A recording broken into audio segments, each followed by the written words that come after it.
First reactions. This is amazing. This is just, look at that, not me.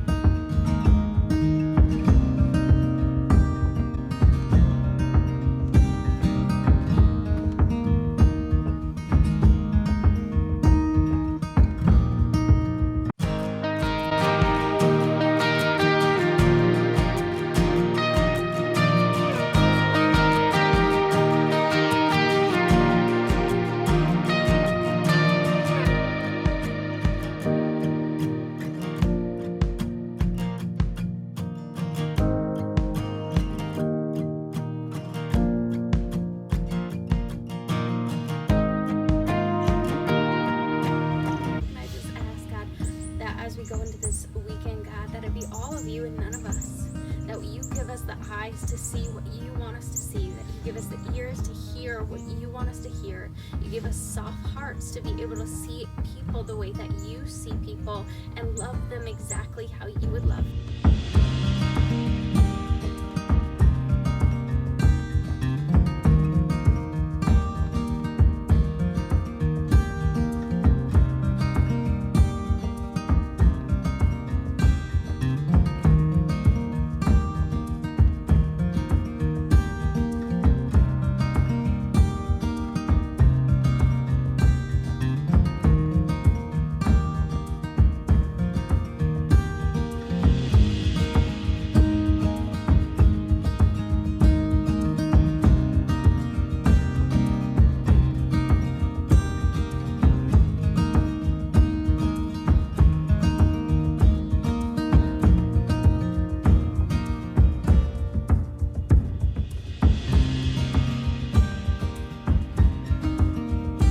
So I started making friends, started like building like community. We have life groups, so like going through life group and digging deep with these girls. I know Hannah, and she's just go deep.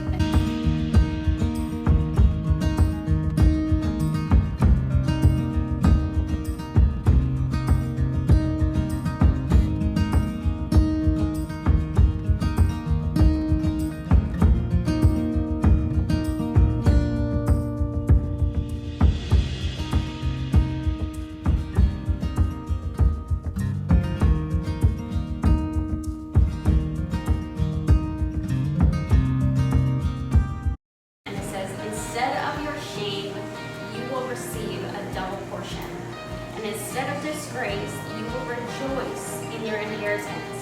So you will inherit a double portion in your land, and everlasting joy will be yours. And that's really my prayer for you all today is the good thing about God's favor, we can't earn it, we don't deserve it. He just gives it to us, and He is faithful to His promises. And we can endure things through Him who strengthens us. So my prayer for all of you just today as we go into this second day of the retreat is I pray for a double portion. That God really shows you that redemption side of Him. That no matter what we've been through, no matter what trials, tribulations, all of our past, all of our shame, instead of your shame, you will receive a double portion.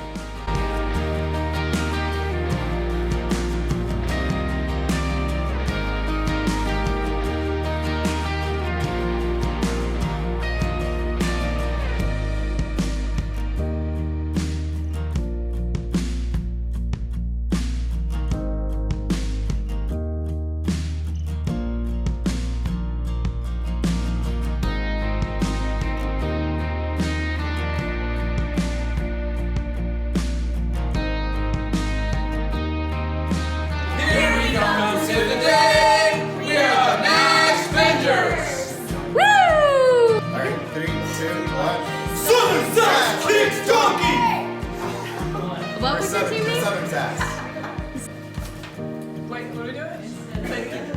We are the gold diggers. We ain't saying we're gold diggers. We're just ain't mess with no chiggers.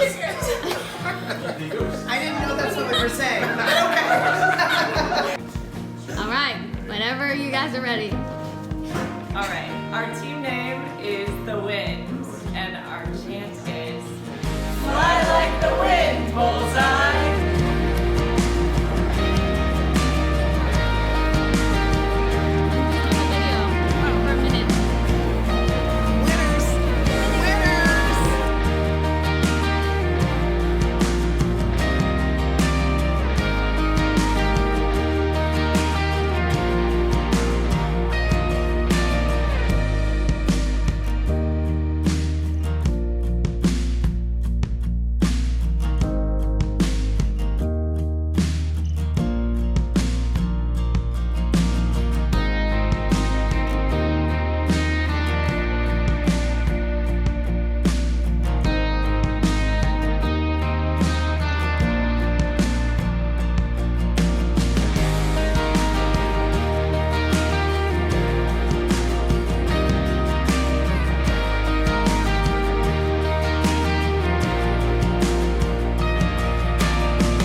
season we all find ourselves in, whatever that may be.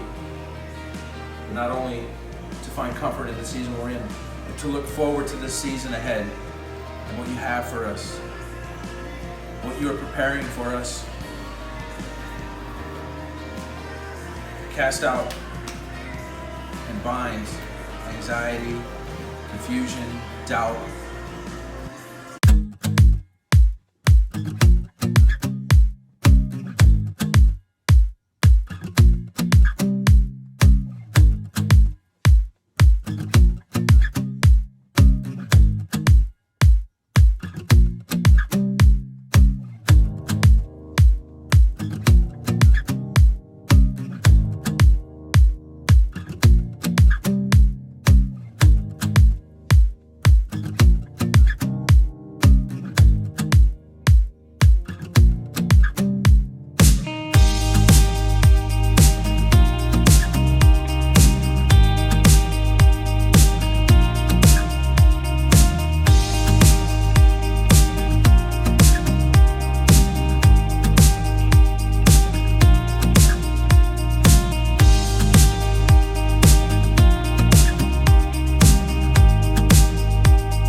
Been everyone's favorite part.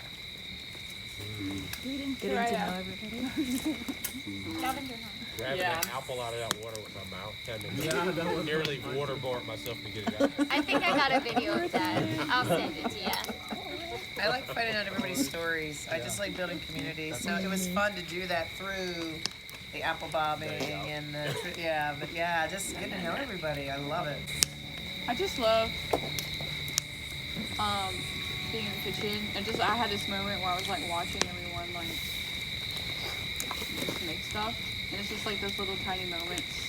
I'm like, oh, it felt like family, and because like usually like that's where family happens in the kitchen. And I was like, man, this is just so beautiful. Like I wish we could do this every weekend. Like it felt really awesome. I love that, and just to think, yesterday we were all strangers. Most of us didn't know each other. We walked in as strangers and we're leaving as family. How beautiful is that? The table as a place of brokenness. And that's really what Jesus is. If we weren't broken, we wouldn't need a savior, right? And so when I came up with this theme and really studied into the table and what that looked like, it was just so apparent to me that Jesus didn't do things the way that people thought he should do things. He ate with sinners. He ate with people that he wasn't expected to eat with.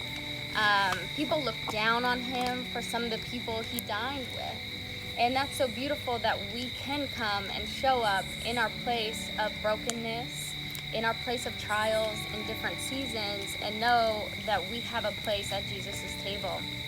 And God's been doing so much work, just refining me, shedding things off of me, shedding lies of being told I was not worthy enough, that I was never going to become something, that I was not smart enough, and I wasn't talented enough, and I wasn't beautiful enough, and I didn't do this enough, and there were so many times I just was told I was not enough. But Jesus says we're enough. We're enough, and he wants us at his table. But he has so much more on the other side of pain for each and every one of us. So it's just so cool to see full circle that like God takes your story and he uses it. But be vulnerable with people, like we need that. And it's just such an encouragement to hear you guys' stories and everything. So thank you. I love that you said that, like, God takes you out. Not only does he take you out, he's redeeming all those things for you. And that's so beautiful. And like, isn't that the character of God? That he doesn't just take you out of a situation, but he redeems. He is a redemption God, and he redeems every situation. And man, his promises are faithful. He's so good. Well, as Michelle said, us is seeing the goodness of God, and I think, like, I don't get asked to play like worship a lot, but I do take advantage of the moments when I do. All my life you have been faithful, and all my life you have been so good. Every breath that I am able, oh, I will sing of the goodness of God. Oh, I'm not backing down from trying. Come on. Little God, how the story ends. Yeah, God, we just thank you so much for the stories that we got to hear tonight. God, we glorify you. God, you are clearly so faithful. Thank you for every story that was shared tonight and the ones who haven't shared tonight, Lord God.